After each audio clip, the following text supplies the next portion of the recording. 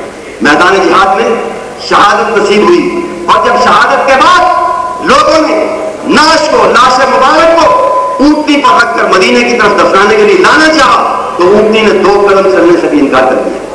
بار بار کوشش ہوئی, اونٹنی مدینے کا رخ ہی نہیں کرتی تھی. اللہ کے رسول کے سامنے یہ واقعہ آیا, آپ نے فرمایا معلوم کرو اس نے گھر سے نکلتے ہوئے خاص بات تو نہیں کی تھی جس کی وجہ سے لوگ اس طرف نہیں جا رہے. معلوم کیا گھرانوں سے, انہوں نے دعا کی تھی کہ اللہم لا تردنی الی اہلی, اے اللہ گھر واپس آنے کو جی نہیں چاہتا, اب تیرے راستے میں شہادت پاؤں, گھر لوٹ کے نہ ہوں. آپ نے فرمایا اس کو یہی دفن کرو. اس کی دعا اس کے رب نے اس طرح قبول فرمائی ہے کہ اب اس کی لاش بھی اس کے گھر واپس نہیں جائے. یہ وہ لوگ تھے جنہوں نے نصرت دین کے لیے اور اللہ کے دین کے لیے اور اللہ کے نبی کے دین کے لیے اپنے آپ کو وقف کیا. اور یہ اور دیکھیں ایک منظر, سعد اور خیثمہ باپ اور بیٹا ہے, دونوں میں تکرار ہو رہی ہے, جھگڑا ہو رہا ہے. جائیداد کے لین دین پر نہیں, کسی گستاخی اور نافرمانی کی وجہ سے نہیں, جھگڑا اس بات کا ہے. باپ کہتا ہے میں نے عمر کی بہت سی بہاریں دیکھ لی ہیں, بہت انجوائے کیا ہے لائف کو, اب میں میدان جہاد میں نکلوں گا, تم یہاں رہو. اور بیٹا کہتا ہے ابا جان یہ تو جوانوں کا کام ہے, آپ کیا لڑیں گے وہاں جا, آپ کا جذبہ آپ کو مبارک, لیکن آپ کیا کریں گے, آپ کس کام آئیں گے مسلمانوں کے, آپ گھر پہ رہ کے گھر کی حفاظت کریں, مجھے جانے دیں, میری عمر ہے جانے کی, میں جاؤں. تکرار ہوتی ہے, جھگڑا ہوتا ہے, کوئی بات طے نہیں ہوتی, قرآن اندازی کرتے ہیں. قرآن اندازی جوئے کے لیے نہیں, قرآن اندازی مال بٹورنے کے لیے نہیں, قرآن اندازی کسی جائیداد کے لیے نہیں, جان دینے کے لیے قرآن اندازی کرتے ہیں کہ کون آگے بڑھ کر جان دے گا اللہ کے رسول کی خاطر, اللہ کے رسول کے دین کی خاطر. اور بیٹے کے نام کا قرآن نکلتا ہے, خوشی خوشی میدان جہاد کو جاتا ہے, خلط شہادت سے سرفراز ہوتا ہے, اور پھر خواب میں نظر آتا ہے صحابہ کے حالات کی روڈ پر کتابوں میں یہ واقعہ موجود ہے, استیاب کے اندر موجود ہے. خواب کی بات ہے لیکن اس کی تصدیق اللہ کے رسول نے کی ہے. خواب میں نظر آتا ہے جنتوں کے اندر ہے, باغات کے اندر ہے, نہروں کے اندر ہے, اور کہتا ہے کہ ابا یہی جنت کو آنے کا راستہ ہے, اسی راستے پہ چل کے آپ بھی آ سکتے ہیں. یہ وہ لوگ تھے جنہوں نے نصرت دین کے لیے یہ عظیم کارنامے انجام دیے, اپنی جان کو ہتھیلی پر رکھ کر رکھی. اور ایک نہیں سینکڑوں واقعات, سعد بن وقاص رضی اللہ تعالیٰ عنہ اور عبداللہ بن جاش رضی اللہ تعالیٰ عنہ آپس میں بڑے دوست تھے, میدان جہاد پر نکلنے لگے. عبداللہ نے کہا سعد میں ایک دعا کرتا ہوں, تم آمین کر, پھر تم دعا کرو گے, میں آمین کروں, چلو تم پہلے کرو. انہوں نے دعا کی کہ اللہ میں جہاد کروں, کافروں کو ماروں, ان کو قتل کروں, اور سارے و غانم کامیابی سے واپس آؤں. عبداللہ نے آمین کہا. کہا میری باری ہے, میں دعا کرتا ہوں, اب تم آمین کہنا.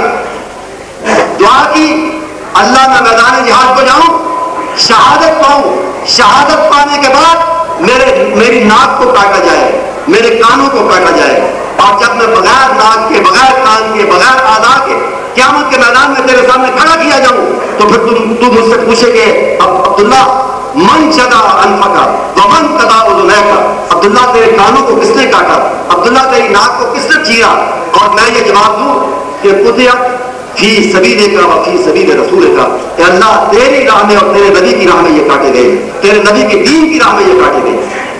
یہ ان کا جذبہ تھا, یہ ان کی نصرت دین کا جذبہ تھا, جس نے صحابہ کو صحابہ بنایا, جس نے ان کی عظمت کو چار چاند لگائے.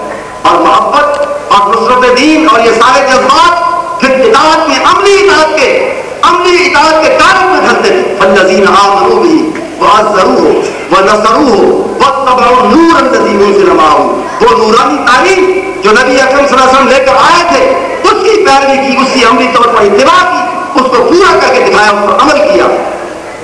کہ جو چور تھے انہوں نے چوری چھوڑی, جو جوا باز تھے انہوں نے جوا چھوڑا, جو جھوٹے تھے انہوں نے جھوٹ کو ترک کیا, جو ڈاکو تھے وہ عصمتوں کے اور راستوں کے محافظ بنے, ان کی زندگیاں تبدیل ہوئی, جو شراب نوش تھے انہوں نے ہمیشہ کے لیے شراب کو چھوڑا.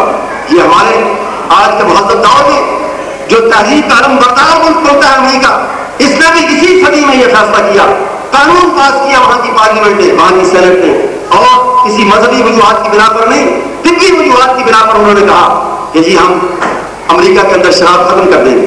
قانون پاس ہوا چند مہینے کے لیے نامزدہ، لیکن فکر اعداد و شمار نے یہ بتلایا کہ ان پابندی کے مہینوں کے اندر امریکہ کے اندر جتنی شراب استعمال ہوئی اتنی پہلے بھی استعمال نہیں ہوئی. رد عمل کے طور پہ، ریئیکشن کے طور پہ لوگوں نے کہا حکومت کون ہوتی ہے ہماری آزادی پر پابندیاں لگانے والی؟ اب تو باقی اس ماحول سے آپ جانتے ہیں مجھ سے بہتر کون ہوتے ہیں یہ ہماری انفرادی آزادی پر پابندیاں لگانے والے. ہم نہیں مانیں گے. یہ ان کی تہذیب کا حال ہے، یہ ان کی تربیت ہے، یہ ان کی تعلیم ہے. اور آج سے 14 برس پہلے نبی اکرم صلی اللہ علیہ وسلم کا منادی آپ نے خود نہیں، آپ کی طرف سے اعلان کرنے والے ایک صحابی نے جب مدینے کے اندر اعلان کیا کہ اللہ اور اس کے رسول نے شراب بند کر دی ہے، منع کر دی ہے، تاریخ اس بات کی شہادت دیتی ہے جس کے لبوں تک پیالہ پہنچ چکا تھا اس نے زمین پر پٹک دیا. جس کے گھر میں مٹکے رکھے ہوئے تھے اس نے مٹکوں کو توڑ دیا اور پھر پرکھ کر دیکھا نہیں کہ شراب کا فائدہ کیا ہوتا ہے، اس کا مزہ کیا ہوتا ہے. یہ ان کی اطاعت کا عالم تھا، یہ ان کی اطاعت کا حال تھا. ساری عمر کی قومی اور ذاتی عادتیں انہوں نے چھوڑی نبی اکرم صلی اللہ علیہ وسلم کے ایک فرمان کو پورا کرنے کے لیے. یہی وہ 4 چیزیں ہیں جن کے جس آئینے کے اندر ہمیں آج اپنا عکس دیکھنا چاہیے. اہل حدیث کہلانا بڑی سعادت کی بات ہے، اہل حدیث میں سے ہونا بڑی سعادت کی بات ہے، بڑی عزت کی بات ہے، بڑی قسمت کی بات ہے. لیکن کہلانا کافی نہیں ہے، بننا ضروری ہے. اور بننے کے لیے اسوہ رسول کے ساتھ ساتھ اور اسوہ رسول کے بعد اگر کوئی نمونہ ہمارے سامنے ہے وہ صحابہ کا نمونہ ہے. وہ اولین اہل حدیث ہے ہماری تاریخ کے، اور ان اہل حدیث کو دیکھو، اپنے عمل کو دیکھو. اور درمیان میں ہمارے محدثین نے، ہمارے فقہاء نے، ہمارے اماموں نے جس طرح ان کی پیروی کی اس کو بھی دیکھو. آج ہم میں سے کون ہے، چھوٹی سی مثال دیتا ہوں، آج ہم میں سے کون ہے جو غیبت اور چغلی کے جرم سے بچا ہوا ہو؟ دن میں 20 مرتبہ، سینکڑوں مرتبہ دوستوں کی، احباب کی، رشتے داروں کی غیبت کرتے ہیں، چغلی کرتے ہیں. لیکن جنہوں نے صحابہ کے راستے کی پیروی کی، جنہوں نے صحابہ کے راستے کو اپنایا، جو صحیح معنوں میں اہل حدیث تھے، ان کی سن لو. حضرت امام بخاری رحمۃ اللہ علیہ جن کی خدمت حدیث قیامت تک انشاءاللہ باقی رہے گی، اور جنہوں نے بہت سے لوگوں کو اہل حدیث بنایا اور اہل حدیث کا مسلک سکھایا، وہ کہتے ہیں ما خفت منذ علمت ان الغیبۃ حرام. جب سے مجھے معلوم ہوا غیبت حرام ہے، غیبت اللہ کے رسول نے منع کی ہے، اس وقت سے لے کر آج تک میں نے کسی کی چغلی نہیں کھائی ہے، کسی کی غیبت نہیں کی. ہمارے اسلاف کا عمل کا طریقہ اور عمل کا نمونہ یہ تھا، ہمارے صحابہ کا عمل کا طریقہ یہ تھا. یہ آئینہ ہے ہمارے سامنے. اگر ہم اہل حدیث ہیں، اگر ہم اہل حدیث ہونے کا دعویٰ کرتے ہیں تو پھر اس آئینے میں کبھی کبھی اپنے چہرے کو دیکھ لینا چاہیے. کبھی کبھی اپنے چہرے کو اس آئینے میں دیکھ لینا چاہیے، اور اس کے عین مطابق نہیں تو اس نمونے کو سامنے رکھ کر کچھ اس کے مطابق بننے کی کوشش کرنا چاہیے. اللہ سے دعا ہے اللہ اس کانفرنس کے منتظمین کو، سامعین کو جو دور دراز سے تشریف لائے ہیں، ان کو بہترین جزائے خیر عطا فرمائے، اس کے مقاصد کو پورا کرے. مرکزی جمعیت اہل حدیث برطانیہ جو ہماری ایک بڑی اہم اور سسٹر آرگنائزیشن ہے، ہماری ایک بڑی اچھی تنظیم ہے، اللہ اس کی ہر قسم کی مشکلات میں، مسائل میں، مالی ہو یا انتظامی ہو یا دوسرے ہو، اس کی بہترین معاونت فرمائے، اس کی مدد فرمائے، تاکہ دیار غیر میں، دیار کفر میں یہ جو چراغ جلائے ہوئے ہیں یہ چراغ جلتا رہے، یہ اپنی روشنی دیتا رہے، صحابہ کا تذکرہ ہوتا رہے، اسوہ رسول اور سیرت رسول کا اس دیار غیر میں، اس دیار کفر میں تذکرہ ہوتا رہے. ان وہ نمونے ہمارے علماء ہمارے سامنے لاتے رہیں تاکہ ہم ان کی آئینے میں کبھی کبھی اپنے چہرے کو، اپنے عکس کو دیکھ کر کچھ تھوڑا سا اس کے مطابق بننے کی کوشش کریں. وآخر دعوانا ان الحمدللہ رب العالمین. میڈیا سروس چینل یوٹیوب تے چلدا اے، یزدانی شہید media service, media service channel YouTube تے چلدا اے.